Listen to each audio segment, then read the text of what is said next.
আমি যদি পার্সেন্টেজ হিসাবে আপনাকে বলি, তাহলে 90% হচ্ছে জনগণ, পলিটিক্যাল পার্টি, জনগণ এবং রাজনৈতিক দল সম্পৃক্ত করে আমি এই পার্সেন্টেজটা আপনাকে দিচ্ছি 90%। আর 10% হচ্ছে আইন শৃঙ্খলা পরিস্থিতি।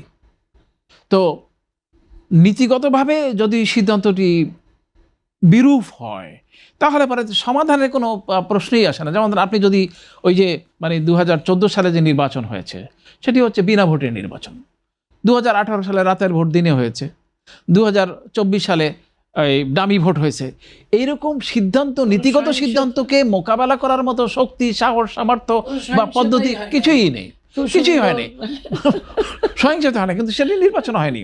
এখন আপনি যে সহনশীলতার কথাটা আনছেন সেখানে এই আবার সেই এখন নামটা মনে রাখছে, আকবর আলী খান, আমাদের আকবর আলী খান, আর সেই 1000 বছরের এমনি বদ্ধতা বাংলাদেশের মানুষ সম্পর্কে যে চরিত্রের কথা যে বলেছে সেই চরিত্র এখনো আছে।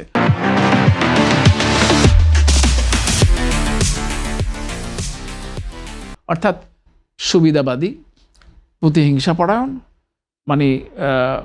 অসম্ভব অসৎ, দুর্নীতিবাজ। তো এই চরিত্র তো নির্বাচনে প্রতিফলিত হয়। আপনি যখন নির্বাচনে ক্যান্ডিডেট হবেন তখন আপনার জন্য সবকিছু জায়েজ, আর অন্য যদি করে তাহলে সবই, এই যে আপনি যদি ব্যক্তিগতভাবে দুর্নীতি করেন তাহলে এবার খুবই খারাপ কথা, আর যদি আমি আমার প্রয়োজনে করি তাহলে সেটা সিদ্ধ হয়ে যায়।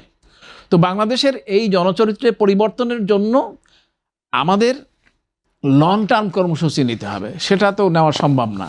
সেই জন্যই এখন তার আমরা আলাদিনের চেরাগে আমরা তো ঘোষা দিতে পারবো না যে পরিবর্তন হয়ে যাও, জনগণের চরিত্র ফুলের মতো পবিত্র হয়ে যাও।